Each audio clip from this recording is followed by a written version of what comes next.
Everyone, आज हम करने जा रहे हैं आपका जो क्वेश्चन पेपर है BSOC 132 जो कि है सोशोलॉजी ऑफ इंडिया।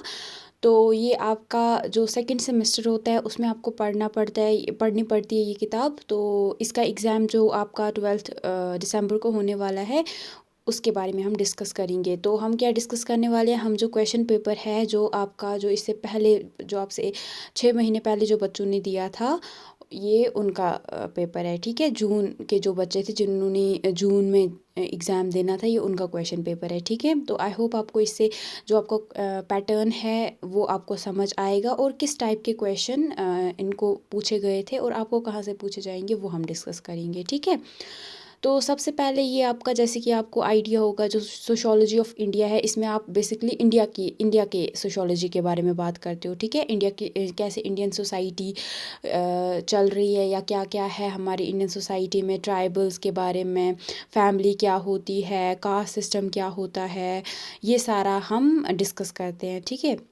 जो कि आपने पढ़ा होगा। तो सबसे पहले आपको यहाँ पे टोटल 8 क्वेश्चंस दिए जाएंगे, ये 8 क्वेश्चन, और ये आपका दोनों हिंदी और इंग्लिश दोनों पैटर्न जो ये है ये हिंदी में भी होगा और इंग्लिश में भी होगा। ठीक है, तो सबसे पहले हमारा जो आपको कोई 5 सवाल करने हैं, आपको ऊपर ही बताया 5 सवाल करने हैं 400 वर्ड्स में एटलीस्ट। तो आपको 4 से 5 पेजेस तो लिखने पड़ेंगे, है ना। तो हर एक सवाल के आपको 20 मार्क्स मिलेंगे। ठीक है, टोटल 5 करोगे तो वो 100 के बराबर हो जाते हैं। तो सबसे पहले जो सवाल है ये आपको पूछा गया था, discuss the concept of social change and highlight some of the major changes taking place in rural India. तो आपको यहाँ पे बताना है सोशल चेंज होता क्या है, मतलब जो हम सोशल चेंज की बात कर रहे हैं ये क्या होता है, ये सोशल चेंज होता क्या है, और जो हमारा रूरल इंडिया है, जो रूरल और अर्बन में तो आपको पता होगा ना क्या होता है फ़र्क। अर्बन होता है जो शहरी इलाका है ना, शहर जहाँ से है, और रूरल होता है गांव वाला इलाका। ठीक है, गांव के जो जितने भी स्टेट्स हैं जहाँ पे गांव वगैरह है इसकी यहाँ पे बात हो रही है। तो रूरल इंडिया हो गया जो गांव वाला इंडिया है, जो जहाँ पे ज़्यादा गांव वगैरह है। तो वहाँ पे क्या चेंजेस आ रहे हैं, क्या ऐसे बड़े बड़े चेंजेस आ रहे हैं जो आप देख रहे हो आजकल या अभी कुछ सालों से। फिर आपको यहाँ पे बताना है, दूसरा सवाल था कि जो हमारे इंडिया में ट्राइबल्स हैं उनको कौन कौन से चैलेंजेस, कौन कौन सी प्रॉब्लम्स है जो उनको फेस करनी पड़ी हैं और स्टिल वो फेस कर रहे हैं, और कुछ एग्जांपल्स देनी थी। बहुत ही इजी सवाल आए हैं। उसके बाद आपको पूछा गया है सोशल क्लास क्या होती है, और ये कास्ट जो है इंडिया में ये इससे सोशल क्लास कैसे डिफरेंट है, कास्ट और सोशल क्लास में क्या फ़र्क है ये आपको बताना है। उसके बाद था जो फैमिली होती है उसके क्या बड़े बड़े रूल्स होते हैं, क्या इंपॉर्टेंट रूल्स होते हैं, क्या फंक्शंस होते हैं, क्या काम करती है एक इंडिविजुअल की लाइफ में फैमिली। ठीक है, और क्या ये जो फैमिली का जो ये कॉन्सेप्ट है ये क्या चेंज हो रहा है टाइम के साथ। तो इस पर आपको डिस्कस करना था, थोड़ा डिस्कशन करना था। उसके बाद आपको यहाँ पे पूछा गया था कि discuss the significance of religion in our social lives with suitable examples. तो उसके बाद आपको बताना था हमारी जो सोशल लाइफ है, जो हमारी सोसाइटी है, यहाँ पे रिलीजन की क्या इंपॉर्टेंट है। अगर हम इंडिया की बात करेंगे, अगर हम इंडिया की बात करते हैं, रिलीजन जो है बहुत इंपॉर्टेंट है ना। हर एक घर में आप देखोगे ऐसा नहीं है कि वो गॉड को नहीं मानते, हर एक जगह पे आप चाहे भगवान को, मतलब ऐसे लोग हैं जो भगवान को मानते हैं, आधे अल्लाह को मानते हैं, आधे जीसस क्राइस्ट को मानते हैं। तो इस हिसाब से आप देखोगे हमारे इंडिया में मेजॉरिटी ऑफ पीपल जो है वो रिलीजन को फॉलो करते हैं, है ना। और बहुत इम्पोर्टेंस जो होती है उनकी लाइफ में रिलीजन की होती है ना। या आप अपनी बात करोगे, अगर आप भी देखोगे आपके आसपास जितने भी लोग हैं उनके लिए उन्होंने आपको रिलीजन के बारे में ज़रूर बताया होगा। ऐसा नहीं है कि आपको कभी रिलीजन के बारे में कुछ पता ही नहीं है, मत है।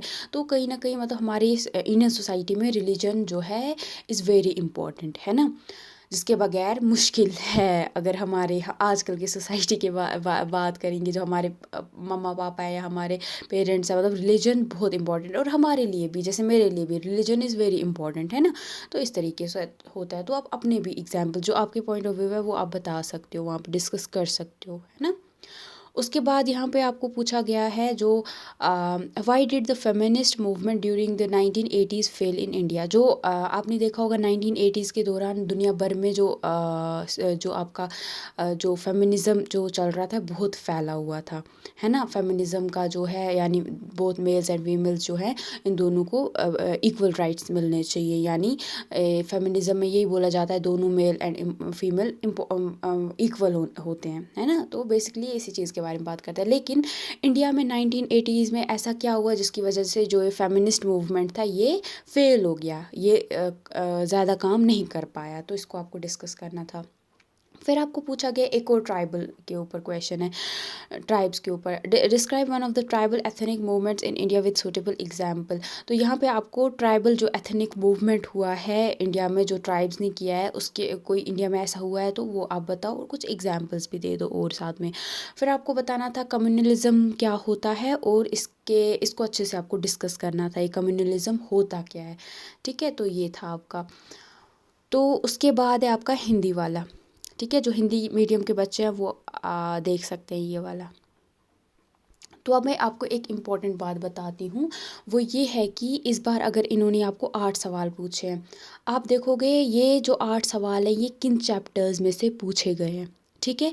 आप देखो जैसे ट्राइबल्स के ऊपर ये ट्राइबल वाला एक चैप्टर होगा, लेकिन वहाँ से आपके सीधे 2 सवाल पूछे हैं। तो आप देखो अगर आपके 12 चैप्टर्स हैं, 13 चैप्टर्स हैं पूरी बुक में, तो आप जो बाकी जो 7 चैप्टर्स से अगर इन्होंने सवाल पूछे आपको, जो बाकी वहाँ पे बच रहे हैं ना, वो देखोगे, उनको आप बहुत अच्छे से करके जाओगे, ठीक है। वो आप बहुत अच्छे से करके जाओगे, ट्रस्ट में। ये मैं ऐसे ही नहीं बता रही हूँ, ये मैंने क्योंकि देखा है। ये लोग इग्नू वाले क्या करते हैं ना, साल में 2 बार एग्ज़ाम लेते हैं, तो उसके बाद ये लोग क्या करते हैं, ये कोशिश करते हैं कि साल में पूरी बुक कंप्लीट हो जाए बच्चों को। एक सेशन में ये कुछ चैप्टर्स में से पूछते हैं और दूसरे सेशन में बाकी जो बच्चे होते हैं मेन इंपॉर्टेंट जो चैप्टर्स होते हैं उनसे पूछते हैं, है ना। जैसे इन्होंने इस बार पूछा है आपको कम्युनलिज्म के बारे में, तो जो अभी आने वाला, जो मतलब पिछली बार पूछा था कम्युनलिज्म, जो अभी आपका एग्जाम है इसमें एक सेकुलरिज्म के बारे में पूछ सकते हैं। अगर पिछली बार इन्होंने ट्राइबल्स के ऊपर बहुत ज़्यादा फोकस किया, इस बार ये हो सकता है ट्राइबल्स पे ज़्यादा फोकस ना करे, जो बाकी कुछ और जो है उस पे ये फोकस कर सकते हैं, है ना। जो ट्राइबल्स के साथ दूसरा जो आपका चैप्टर होगा जो बहुत इंपॉर्टेंट होगा, आप एक बार बुक खोलो आपको खुद समझ आ जाएगा, ये उस पे फोकस करेंगे, है ना। तो ये आपको थोड़ा माइंड में रखना है ना। तो ये है, इस बार इन्होंने फैमिली के बारे में पूछा है, दूसरी बार अगले इस जो आपका एग्ज़ाम आने वाला है इसमें किसी और इंस्टीट्यूशन के बारे में पूछ सकते हैं या कोई और चैप्टर यहाँ पे ऐड कर सकते हैं, क्योंकि टोटली 8 ही क्वेश्चन पूछते हैं। बाकी जो चैप्टर्स है उनका क्या, तो उनको ये दूसरी बार में पूछते हैं, ठीक है। ये प्लीज़ आप इस चीज़ को थोड़ा करके जाना, और जो अपने असाइनमेंट्स है वो प्लीज़ एक बार उनको रिवाइज़ करना। और जो आपके जो नए बच्चे हैं ना जिन्होंने अभी रिसेंटली एडमिशन लिया, उनका भी असाइनमेंट आई थिंक आ गया है, जो जुलाई वाले बच्चे हैं, तो वो भी एक बार जो उनका असाइनमेंट है ना इस सब्जेक्ट का, वो भी आप एक बार चेक कर लो, क्योंकि वहाँ से भी क्वेश्चन आ सकते हैं, है ना। तो ये आपको याद रखना है, ठीक है। आई होप आपको इससे हेल्प मिली होगी। और अगर आप चाहते हो किसी और सब्जेक्ट के बारे में भी मैं जो उनका क्वेश्चन पेपर है वो अपलोड कर दूं, प्लीज़ आप मुझे कमेंट सेक्शन में बता दीजिएगा, देन मैं वो कर दूंगी, क्योंकि डेट शीट में नहीं पता चलता है ना किसका कौन सा एग्ज़ाम है। तो आप मुझे कमेंट सेक्शन में बता दो, देन मैं क्वेश्चन पेपर ढूंढ के वो अपलोड कर दूँगी, ठीक है। Thank you and all the best.